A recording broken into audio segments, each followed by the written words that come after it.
ఈ కుట్రలు ఆగవు. ఎన్నేళ్లైనా, ఎన్ని దశాబ్దాలు గడిచినా, కాలం ఎంత ముందుకు వెళ్ళినా తెలంగాణపై ఆంధ్ర నాయకుల ఏడుపులు ఆగవు. ముఖ్యంగా టీడీపీ, దాని మిత్రపక్షాలు వెక్కిళ్లు పట్టేలా ఏడవడమే పనిగా పెట్టుకున్నాయి. తెలంగాణ ప్రత్యేక రాష్ట్రంగా ఏర్పాటైన క్షణం నుంచే వీలైనంత విషం చిమ్మేందుకు కాల నాగులు బుసలు కొడుతున్నాయి. మధ్యలో 10 ఏళ్లు కేసీఆర్ పాలనలో కొంత సైలెంట్గా ఉన్నట్టు కనిపించినా ఇప్పుడు మళ్ళీ తమ అసలు రూపాన్ని బయటకు తీస్తున్నాయి. హైదరాబాద్పై కుట్రలు చేస్తున్నాయి. వాళ్లకు తెలంగాణ రావడమే ఇష్టం లేదు. ఎంతసేపు తెలంగాణపై పెత్తనం చెలాయించడమే కావాలి. దశాబ్దాల దురాక్రమణ తర్వాత కేసీఆర్ వంటి మహానాయకుడు వచ్చి మా హక్కులు మాకు కావాలి, మా రాష్ట్రంలో మా పాలన్నే ఉండాలని కొట్లాడితేనే తట్టుకోలేకపోయారు. పక్కోడి ప్లేట్లో లాక్కొని తినడం అలవాటైన ఏపీ నాయకులు అదేదో తమ హక్కైనట్టు పక్కోడి ప్లేట్లో ఉన్న భోజనం కూడా తమదే అన్నట్టు తెగ గింజుకున్నారు. ఎట్టి పరిస్థితుల్లో దాన్ని మేము వదులుకోం, మా ప్లేటు మాదే, పక్కోడి ప్లేటు కూడా మాదే అని గగ్గోలు పెడుతుంటే కేసీఆర్ ప్రాణాలకు తెగించి కొట్లాడి రాష్ట్రాన్ని సాధించారు కాబట్టి సరిపోయింది. లేదంటే తెలంగాణ రాష్ట్రాన్ని అడ్డంగా దోచుకోవడమే పనిగా పెట్టుకునేవారు ఆ ప్రాంత నాయకులు. సరే, రాష్ట్రాన్ని విభజించారు. ఎవరి రాష్ట్రంలో వారు పాలన చేసుకొని ఎవరి రాష్ట్రాన్ని వారు డెవలప్ చేసుకుంటే సరిపోతుంది కదా. వారికి అంటే ఏపీ నాయకులకు ముందే చెప్పుకున్నట్టు ముఖ్యంగా టీడీపీ నాయకులకు అది సరిపోదు. విభజన జరిగి 10 ఏళ్లు దాటినా ఇంకా తెలంగాణ గురించో హైదరాబాద్ గురించో ఏడవడమే వారికి కావాలి. ఎప్పటి కథనో ఇప్పుడు చెప్పట్లేదు. వాళ్ళు మళ్ళీ ఫ్రెష్గా ఏడుపు స్టార్ట్ చేశారు కాబట్టి మళ్ళీ వాళ్ళ తీరు గురించి డిస్కస్ చేసుకోవాల్సి వస్తోంది. ఇప్పుడు వాళ్ళ మాటలు విన్నా, వాళ్ళు చేసే వింత పనులు చూస్తున్నా ఒక సామెత గుర్తుకొస్తుంది, తినేది మన దగ్గర, గీసేది మన గోడ మీద అని. విభజన జరిగి 10 ఏళ్లు దాటింది. ఇంకా కొందరు నాయకులు హైదరాబాద్ని చూసి ఇది నేనే కట్టాను అని చిన్న పిల్లోళ్ళ ఏడుస్తుంటే జాలిపడాలో లేక వీళ్ళు మారరు అని నిట్టూర్చాలో అర్థం కాని పరిస్థితి. తాజాగా ఏపీ మంత్రి నారా లోకేష్ ఏపీ అసెంబ్లీలో మాట్లాడారు. అధ్యక్ష, మెజారిటీ ప్రజలు రాష్ట్రాన్ని విభజించవద్దు అని డిమాండ్ చేసినా పార్లమెంట్లో చర్చ లేకుండా విడగొట్టి మనల్ని మెడపట్టి బయటకు గెంటేశారు అని వాపోయారు. పార్లమెంట్లో టీవీలు కట్టేసి చర్చ లేకుండా హైదరాబాద్ ని విభజించారు అధ్యక్ష. ఏం తప్పు చేశాం, ఒక్క క్షణంలో మమ్మల్ని విభజించారు, మన అవసరాలు కూడా తెలుసుకోలేదన్న బాధ ఈ రోజు కూడా మనందరిలో ఉంది అధ్యక్ష. ఒక రాష్ట్రానికేమో రాజధాని ఉంది, సచివాలయం ఉంది, అసెంబ్లీ ఉంది, మంత్రులు పనిచేసడానికి భవనాలు ఉన్నాయి, మంత్రులు ఉండేదానికి భవనాలు ఉన్నాయి అధ్యక్ష.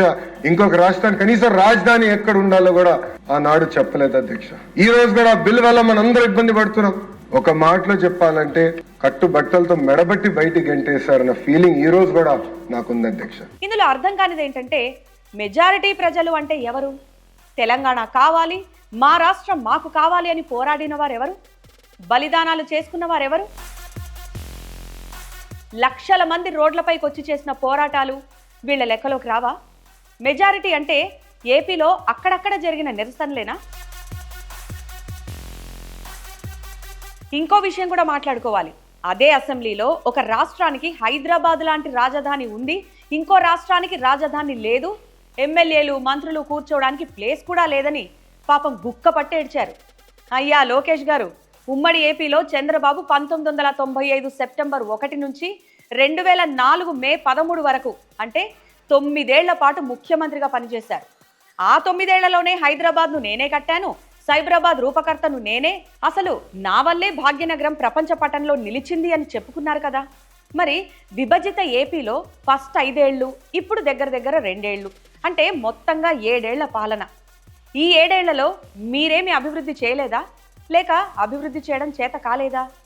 ఈ 7 ఏళ్లలో మీ అమరావతిని ప్రపంచ పటంలో కాకపోయినా కనీసం దేశం పటంలో అయినా నిలుపుకోవాల్సింది కదా. మాకు రాజధాని లేదు, ఇంకా ఇబ్బంది పడుతున్నామనే డైలాగులు ఎందుకు చెప్తున్నట్టు? ఇదే విషయంపై టీడీపీ ఎంపీ లావు కృష్ణదేవరాయలు పార్లమెంట్లో మాట్లాడడం ఇంకా విడ్డూరంగా ఉంది. Sir, what happened on 14th February 2014 was a dark day, black day in the Lok Sabha, sir. లోక్సభలో ఒక ఎంపీగా తమ సమస్యలపై మాట్లాడాలి, లేదా తాను చేసిన, తమ ముఖ్యమంత్రి చేసిన గొప్ప పనుల గురించి వివరించాలి. కానీ విచిత్రంగా 14 ఫిబ్రవరి 2014 లోక్సభ చరిత్రలో బ్లాక్ డే, డార్క్ డే, దాని మీద ప్రత్యేక చర్చ పెట్టాలని కోరడం ఏంటి? ఇప్పటికి కూడా ఇంకా తెలంగాణపై ఏడవడం ఎందుకు? 10 ఏళ్లు దాటిపోయినా తెలంగాణ ఏర్పాటు గురించి అంత ఉలికిపాటు, అంత ఈర్ష్య ఎందుకు? We don't do file these motions for which are designed to fail, sir.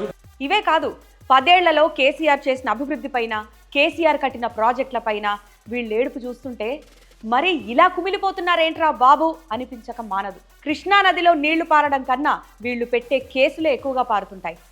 తెలంగాణలో ప్రాజెక్టు కడుతుంటే చాలు ఢిల్లీకి వెళ్ళి సార్ వాళ్ళు నీళ్లు తాగేస్తున్నారు, మాకు కనీసం స్నానానికి కూడా లేకుండా చేస్తున్నారు అని కంప్లైంట్ చేస్తారు.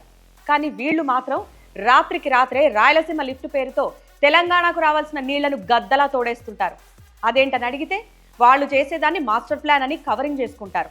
ఇవన్నీ చూస్తుంటే వెనకటికి ఒక ఆమె నేను పొట్టు తెస్తాను, నువ్వు బఠానీలు తీసుకురా, ఊదుకొని ఇద్దరం సమానంగా తిందామని చెప్పిందంట.